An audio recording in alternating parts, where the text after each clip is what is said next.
Manartonares, 49 years old. Ilang taon na po kayo? Kayo, Sid, nakasama na rin ako sa pag-uwi. Ang ating bansa na napapalibutan ng tubig ay tahanan ng mga yamang dagat. Ngunit paano nga ba mapapanatili ang buhay at kabuhayan ng mga Pilipino sa tulong ng pangingisda at akwakultura? Samahan niyo kami sa pagtatalakay sa mundo ng akwakultura at pangingisda rito sa bayan ng Sariaya, Quezon.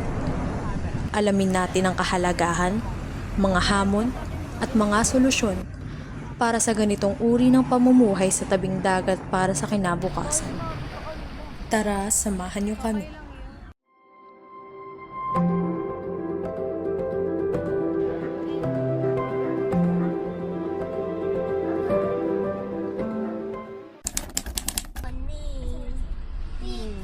Saan tayo? Mula sa bayan ng Lukban, ay nagtungo ang aming team sa Sariaya, Quezon. Bukod sa mga daladalang gamit, ay bitbit rin ng mga miyembro ang pananabik at pag-asa na sa aming tatahakin ay may maiuuwi kaming makahulugang karanasan. Unang yumakap na problema sa amin ay ang lamig ng simoy ng hangin at ang patak-patak na ambon nito. Pangalawa ay ang aming online class, kung kaya't kami ay nagpasya na ang maiiwan ay siyang a-attend ng klase. Bago pa man kami sumakay ng bangka o sumama sa laot ay kinakailangan namin magsuot ng life vest.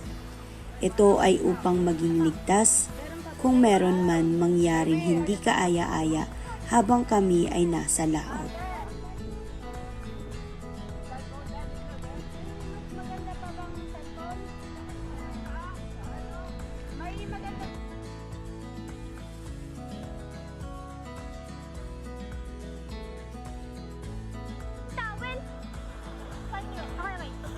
Saan ang pwesto mo po, kuya? Mag-hi ka muna. Hi guys! We're rolling in. We're going to the sea. We're rolling in. We're going to the deep, deep, deep. Naming nakilala ang 25 taong gulang na mangingisda na si Kuya Michael Abaya. 15 taong gulang pa lamang siya noong magsimulang makipagsapalaran sa mga alon. Paano po nag-start yung yung pangingisda niyo po as a source of income po? Paano po siya nag-start? Tinuruan lang po ako kung paano manghuli ng mga isda ng mga tiyo ko. Tapos, tumagal na ako ng ilang taon hanggang sa natuto naman na akong. Mga ilang taon na po kayo nag-start? Ilang taon na po kayo nangingisda pa mula po nag-start? Siguro, mga 10 years na. Mga 10 years. So matagal na, a decade. Matagal na po yung 10 years.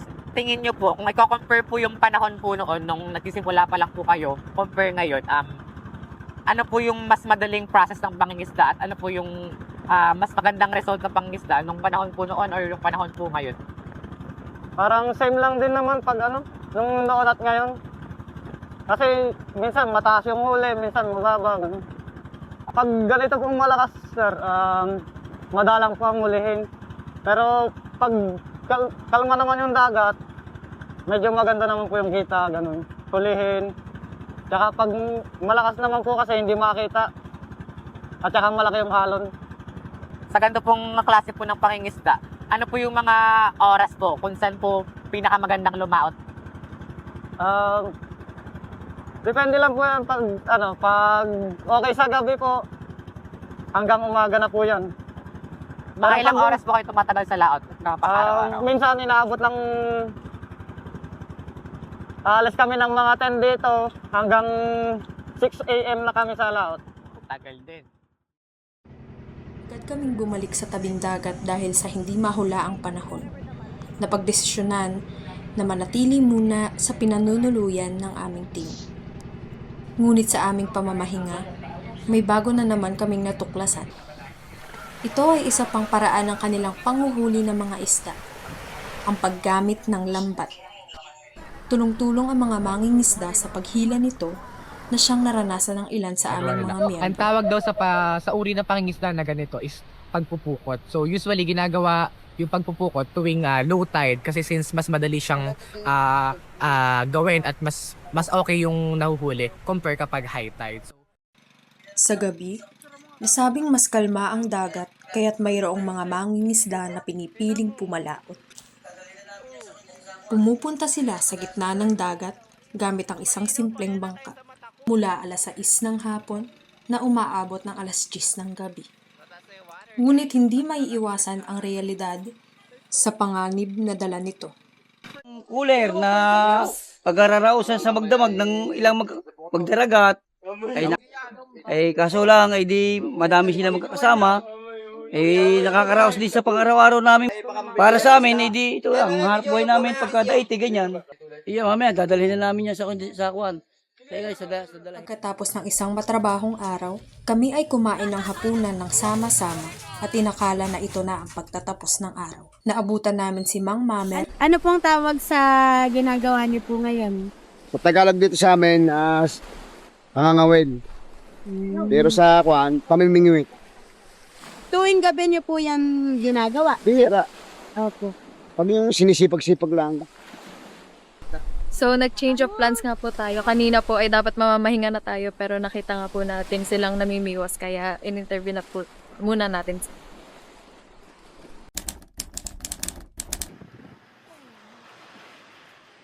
Iano din natin Time yung check, umaga. it is Weathering. 3:47 in the morning. So, dito sa Sariaya pala, hindi sirena ang tawag nila, kundi tambuli. Ang tambuli daw, ang ibig sabihin nito ay paparating na yung mga isda. 4:30 daw. Pero tayo ay mag-start na ng paglalakad kasi medyo malayo yung paglalakad natin.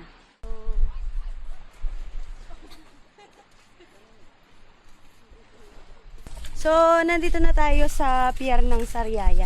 As of now, wala pang mga tao. Tsaka yung mga nagbababa ng mga isda. Bago magbukang liwayway, habang nananatili pa ang buwan, ang aming grupo ay nagtungo sa pinakamalapit na pier dito sa Barangay Giskis. Isang makapukaw interest naman ng aming natuklasan. Lapit doon sa isang matanda, bubulong. Ang bulong, o sa madaling salita ay fish feeding. Mayroong bilang ng mga mamimili ang makikipagpaligsahan sa pamamagitan ng pagbulong. At ang may pinakamataas na presyo na maibibigay ay siyang mag-uuwi ng plangga-plangga ng isda. Sa paunti-unting pagsikat ng araw ay pagdami rin ng mga tao.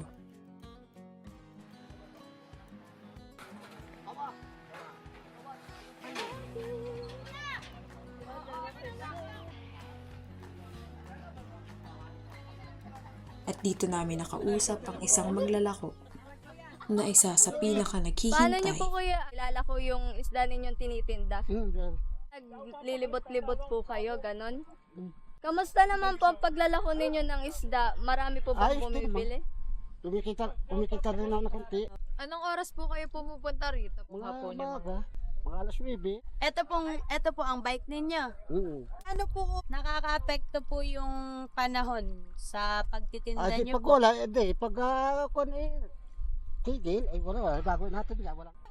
Nang pasukin namin ang munting pamilihan, ang talipapa ay pumukaw sa aming atensyon dahil sa kanyang malarosas at matingkad na dating. Dahil po sa iba't iba po yung mga benta ninyo, naubos po ba lahat yan ngayon sa isang araw lang po? Oo, Ining. Laging ubos. Dahil first ang magtitinda. Mapula ang labi. Tapos po kasi na kanina pa po kayo dito. 5 o'clock. Ano po ba ang epekto po ng pagbabago po ng panahon sa Ay, pag taghangin, ay medyo mahal ang isda. Pero pag tagdilim naman, ay medyo mura-mura ang isda. Iba't ibang isda ang aming nakita. May pangkaraniwan at di pangkaraniwan. Dito naman namin nakilala ang isa sa maglalako gamit ang motor.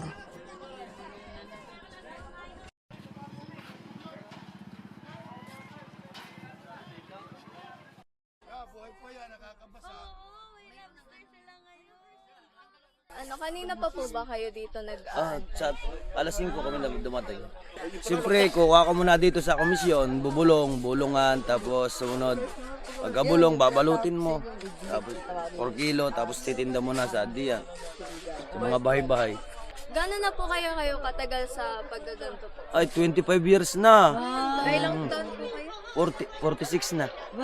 Minsan po ba matumal po yung tinda po ninyo? Sadya, pagka hindi naman, pagka mahangin, hindi walang isda siyempre, hindi walang kita. Malakas ang alon. Panahon din po. Oo, panahon. Pero nakakalusot naman. Siyempre, pagka ganyan, didiskarte ka ng iba. Katulad niyan, pagka mga ganon-ganon, walang isda, naggugupit naman ako eh. May barber shop ako, may video kaya kung ano. Kaya kahit pa paano, nakakaraos.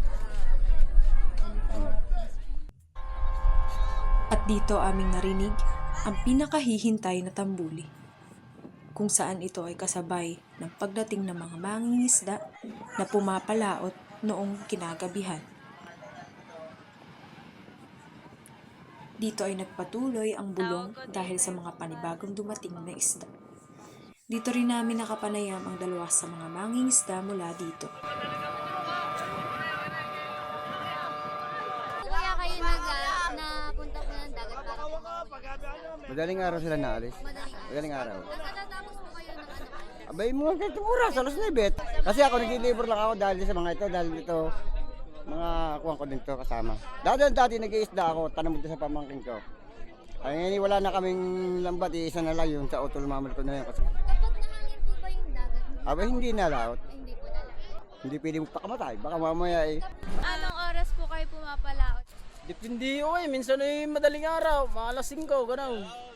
Madami po na bukas kapag mas maaga po kayo palaot. Minsan ay meron, minsan ay wala. Anong oras na po kayo nakakabalik kapag gano'n?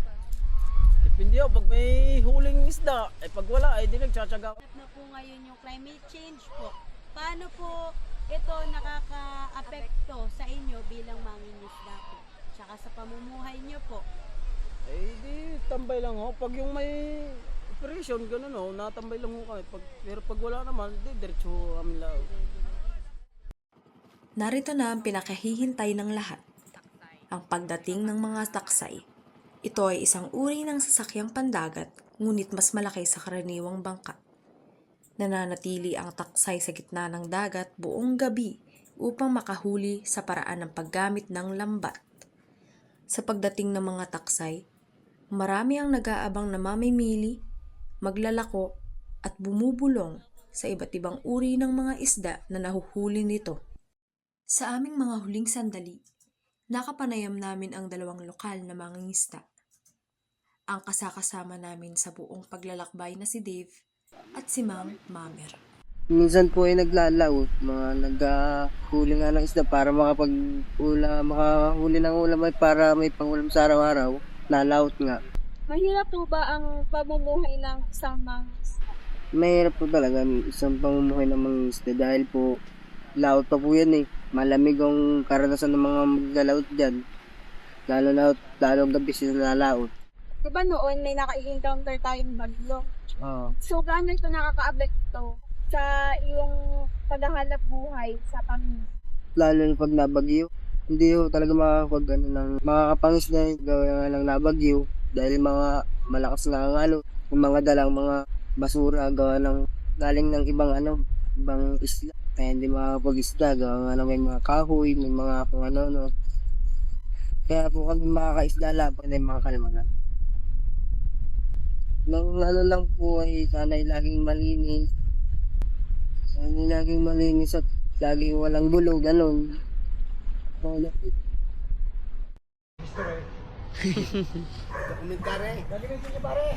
Isa pa sa mga mangingisdang aming nakapanayam ay ang 49 na taong gulang na si Tatay Mamer Tonares. Ano po yung karaniwan yung nangyayari niyo sa pang-araw-araw na gawain bilang mangingisda? Marami, gawain bahay. Tapos nag-iilis na kapaligiran dito. Pag halimbawa ay may dumadumi ng tabing dagat. Pag mission dito kasi, merong huli na maganda, kahit 2 araw, kumbaga, budget mo na. Meron namang madalas, kaunti. Hindi lamang, makaka-adjust din naman. Sabi nga doon, magsipag ka lang, sigurado magiging sakto isang araw pag-hanap mo sa dagat.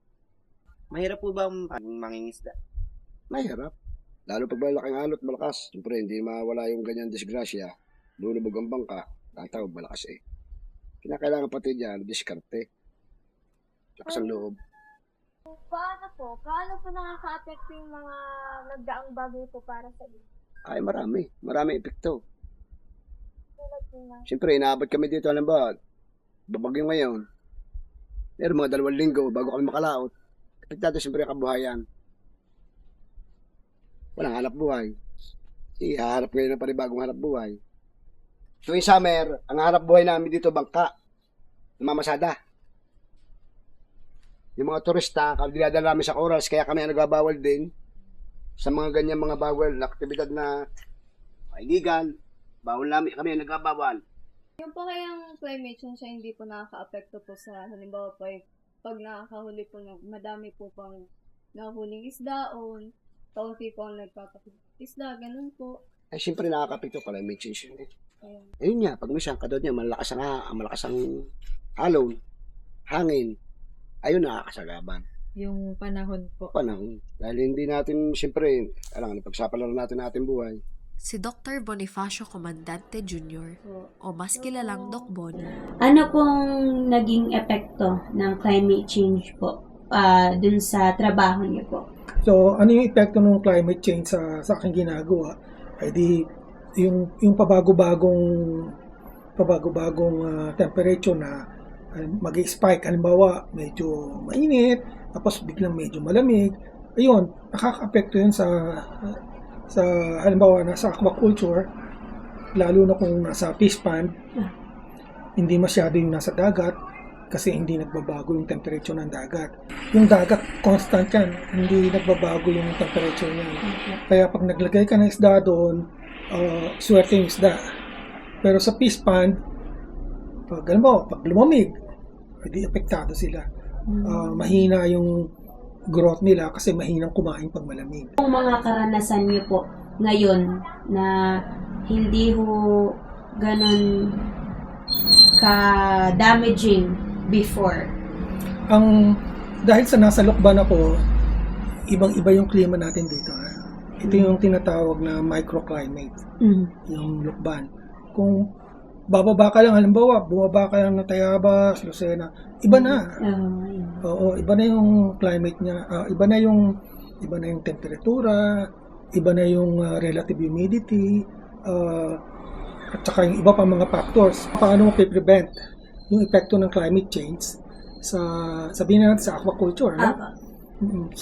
Siguro ang pinakamadaling sagot doon ay kung mag-aalaga ka ng isda, mas mabuti ay piliin mo yung sa dagat.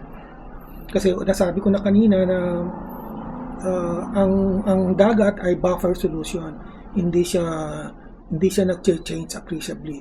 So, kung halimbawa ang temperature doon ay nandito sa ganitong range, kahit anong mangyari, kahit biglang lumamig, ang dagat ay ganun pa rin. Hindi siya nagbabago. Ating yamang dagat ay isang mahalagang yaman na dapat nating ingatan.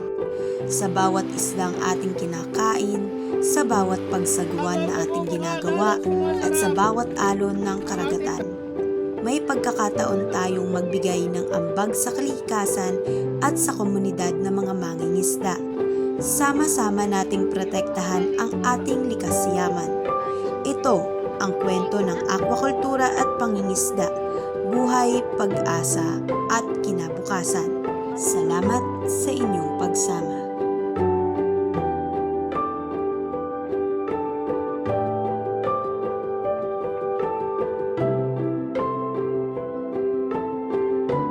Ako si Raika Padilla. Ako si Shad A. Malising. Ako si Clea Polansisa